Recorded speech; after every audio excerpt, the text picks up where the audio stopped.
So do you think you're the mind? This is where most of us will stop. Yes, this is what I wanted to say. I never said that I'm a skeleton with flesh and blood and bones and tissues. I did not say I'm that silly breath coming in and going out. I am the mind.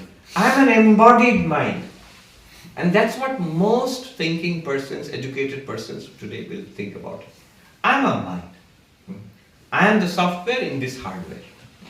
So I am an embodied mind. Yes, there's a body, prana, living body, and in that I am thoughts, feelings, emotions, ideas, memories. This is what I call a person. I'm a person. Though most of us, we don't know, the word person comes from persona, means mask. When we say I'm a person, we don't know, most of you actually saying I'm a mask. Are you a mask? Or the one wearing the mask? Anyway, so I'm a person. So Upanishad says, let's examine that. Are you a person? Does the mind change? So the mind really changes. Oh boy, does it change. So much, so many thoughts, so many ideas, so many memories, so many feelings, and all changing from morning till now. This morning, today, sleepy, then cup of coffee, awake. Sometimes bored, sometimes excited, sometimes fresh and sometimes exhausted, sometimes happy and sometimes irritated, peaceful, restless. The mind has changed so much in one morning, from that morning, early morning till today till now. Changing mind. And yet I am the same one. I was the one who was sleepy. I am the one who feels awake. I am the same one. I, the self, did not change. The mind changed. From sleepy to awake, from bored to excited, from irritated to calm. And the mind changes. I am the unchanging, therefore I cannot be the mind. Second, I am the seer of the mind. This is something interesting to see. Can you see your own mind? Yes. Think a thought. A, B, C, D, 1, 2, 3, 4. Om. Say thoughts. Are you aware of the thought? Can you see the thought? Can you experience the thought? Yes. That's what's called introspection. We can look into our own minds and see our thoughts. So, our thoughts, we are aware of our thoughts, our memories, our feelings, our desires. If you're happy, you know you're happy. This is a song, children's song. I don't know if they do it here. Yes. If you are happy and you know it, clap your hands, and children will sit around and they'll clap their hands. If you're happy and you know it. But there's a lot of philosophy packed into it. You are happy and you know it. In which case, if you know it, it's an object. You are the knower. You are the seer. The mind becomes the seen. That happiness in the mind becomes the seen. You are the seer. And if you say, I am happy and I know it, and so I'm going to clap my hands, Vedanta will say, stop, wait. If you know you are happy, then the happiness is an object. You are the knower of that happiness. Then you cannot be happy. You are the witness of that happiness. It's such a spoiled sport. If I know the clock, am I a clock? No, I am the knower of the clock. This different from the clock.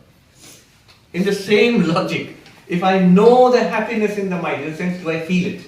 If I feel the happiness in the mind, of course I feel it. It would be actually, this is something that the ordinary language philosophers in Oxford, they suggested. Look at this sentence.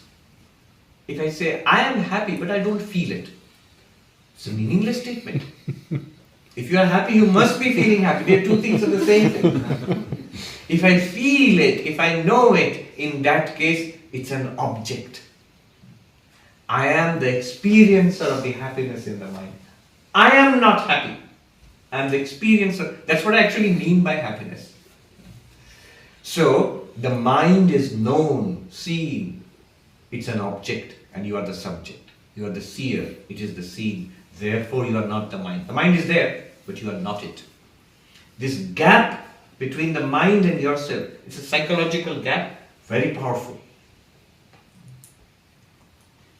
Then finally, one more argument, which is the most stunning. Conscious and not conscious. If there is anything that is conscious in the world, we will say the mind is conscious. And Vedanta comes and says, even the mind is not conscious. What do you mean? I can feel it right now. What you are feeling is you, the consciousness, and the mind is an object. The mind being very proximate to the self, very proximate to the sentient self, the conscious self, shines in borrowed consciousness, shines in light, your light.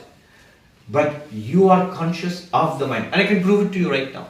The mind is not conscious. You are conscious. How can I prove it? Just try it right now. Think a thought, the same A, B, C, D, 1, 2, 3, 4, Om, any thought. Just think it right now. If you try it, you will see yourself. That 1, 2, 3, 4. Mentally say to yourself, 1, 2, 3, 4. Am I aware of the 1, 2, 3, 4? Is the 1, 2, 3, 4 aware of me? If I ask this question, you say, I am aware of 1, 2, 3, 4. How can the 1, 2, 3, 4 be aware of me? 1, 2, 3, 4 is like mental talk. If I say verbally 1, 2, 3, 4, mentally it's just like repeating it mentally, 1, 2, 3, 4. The 1, 2, 3, 4 is not aware of itself. The 1, 2, 3, 4 is not aware of me. The 1, 2, 3, 4 is not aware of other thoughts also. The 1, 2, 3, 4 is not aware of the ABCD. The 1, 2, 3, 4 is not aware of the Om. I am aware of the 1, 2, 3, 4. So consciousness or awareness is on my side, not on the side of 1, 2, 3, 4. Or ABCD or Om. So all these thoughts, the mind, which is composed of thoughts, feelings, memories, they are all objects which are not conscious.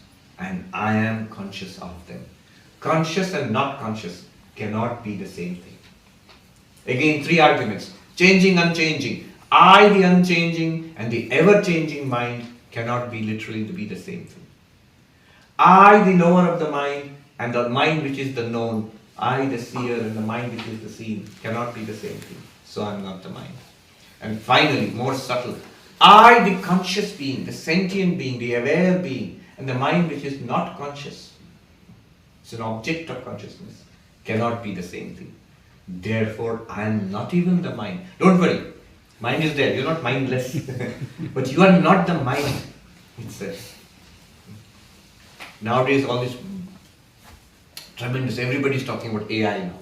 But what AI tells me as a Vedantin is that you can actually construct an artificial mind which is not conscious, which displays every trait, every property, every capacity of the mind. It's creative in a certain way. It can take decisions. It can drive a car. If you go to San Francisco or somewhere, you will find lots of cars are being driven by.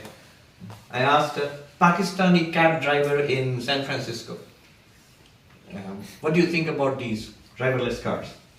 And he said, it's no problem. I'm 65, I'm retiring now.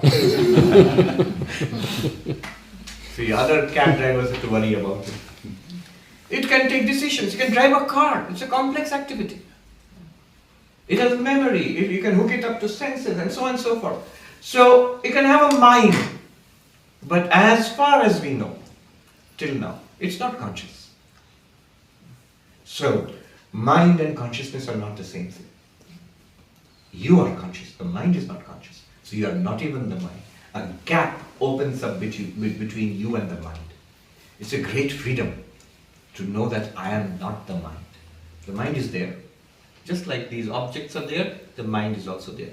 These are a collection of physical objects, the mind is a collection of mental objects. Upanishad makes a distinction between the lower mind and the higher mind. The higher mind it calls the intellect, buddhi. Anyantaratma vijnanamaya. Look inwards, deeper, and you will find the intellect. Why isolate the intellect from the rest of the mind? Because we are using the intellect for all these operations. Whatever we are doing now is the intellect. Am I the intellect? Am I intelligence itself? Who am I? Am I intelligence? Same questions, changing and unchanging. Intelligence also changes. Understanding changes. Comprehension, non-comprehension. I did not understand. Now understanding. After some time again confusion. So the intellect is changing and I can observe, I can experience. Intellect is seeing. The intellect is not conscious. I am conscious of the intellect. Artificial intellect, artificial intelligence. I am conscious of it. You can manufacture an intelligence nowadays. I am conscious of it. So I am not even the intelligence.